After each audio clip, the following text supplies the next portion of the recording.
Hey again. So today I want to talk about the second play of the Glasgow Fechtbuch. Last time we did a deep dive into the first play.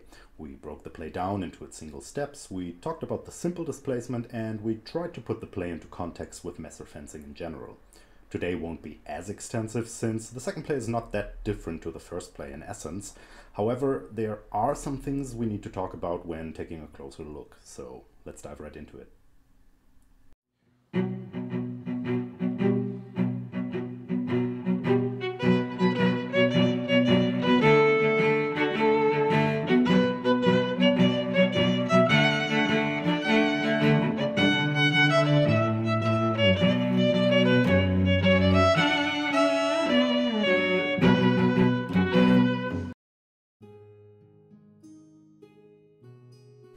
Okay, so as the first play does, the second play also follows a basic three-step pattern of displacement, step out of line, and counterattack. So let's take a look at what's written in the manuscript and paraphrase it into English again. If someone hits you from above, put your right foot forward and displace. Jump to their right side into the triangle and hit or stab. And when you're jumping, lift your other foot a bit so you can jump out more easily. Alright, so how does this work? I'm standing with my right foot forward in a right Eber, Messer on my right side. Peter is going to attack me from above. I am stepping towards him with the displacement. Then I jump to his right, my left, with my left foot leading, and I strike him back. And that's it.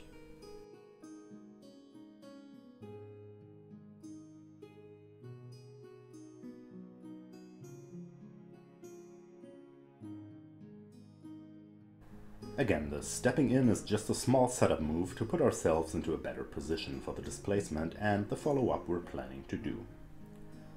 The jump to their right side into the triangle is simply what it says it is. A triangle step to our left. We're stepping offline, bringing ourselves out of harm's way, and at the same time into a position we can do our counter from. The lift your other foot part basically instructs us to do a proper step out of line and not stay too close to our opponent's line of attack. Now, the manuscript doesn't really tell us what kind of counter to do except hit or stab, so we're basically free to do whatever we want. But whatever we choose to do for our counter attack, we should never forget to retreat back into safety.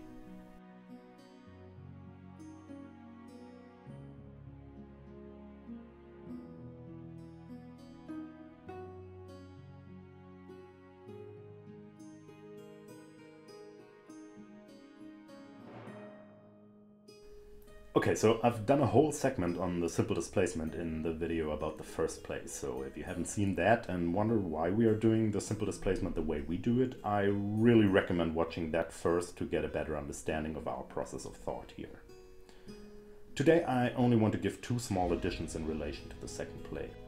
First, the manuscript doesn't really tell us what kind of displacement to work with in the second play, it simply says displace.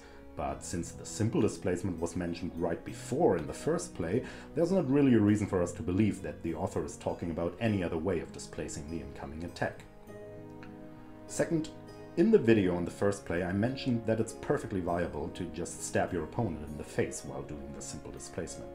So it's fair to ask why we don't aim to do this all the time when displacing and why we're not directing the point further into the attacker's face.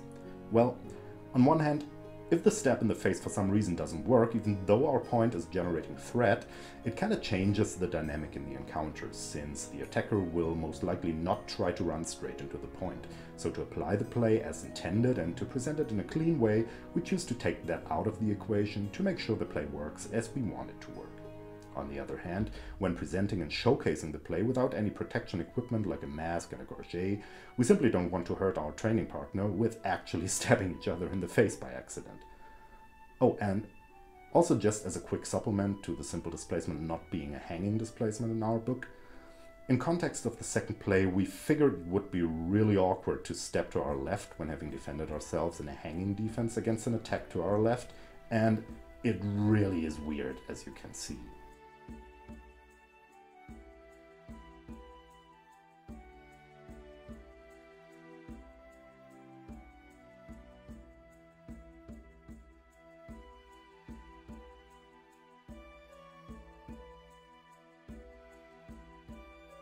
Alright, so in essence there's not much of a difference between the first and the second play. We've got the same displacement and we've got the same way of moving out of line to the side and setting up a counterattack from where we went.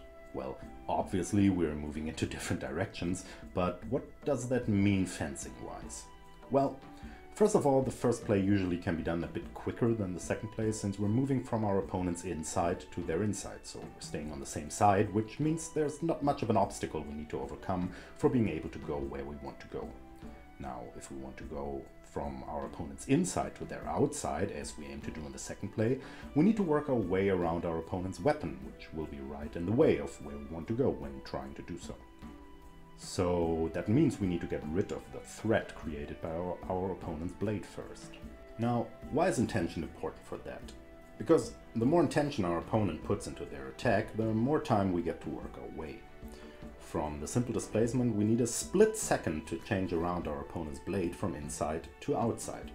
To do so most effectively, we can either give them a little push with our cross or nagel, or we would do something that would best be described as similar to a right pogen, where we redirect our opponent's intention just enough to get the time we need to change from one side to the other. For the success of the play, it's really essential to create that small window of time to be able to act in. Because if we're not able to do this, or if our opponent doesn't work with any follow-through in their attack, they'll be able to just quickly turn their hand and stop us with a simple cut to our arm.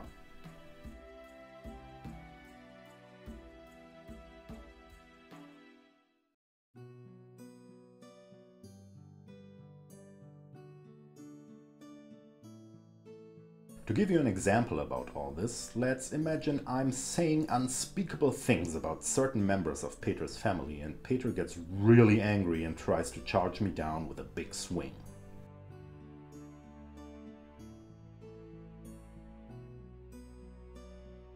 See? Works like a charm.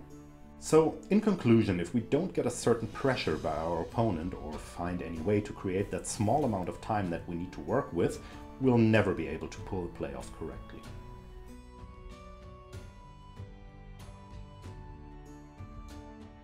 As the last part, and before I say goodbye for today, I'd like to show you some pressure testing again. Again, we don't go full force on each other here, but we do try to resist and put the play at test. Also, please keep in mind that it's still a setup situation and we both know what's going to happen. And if we're considering what I was talking about pressure and intention right before, we might be able to see why some of the attempts worked while others didn't work so well.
Alright, so much about the second play.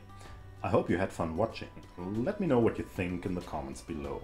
And if you're happy with our approach here, don't forget to click the thumbs up, and if you really like what we're doing, consider subscribing to the channel. We've got some pretty cool things to come up. Until next time.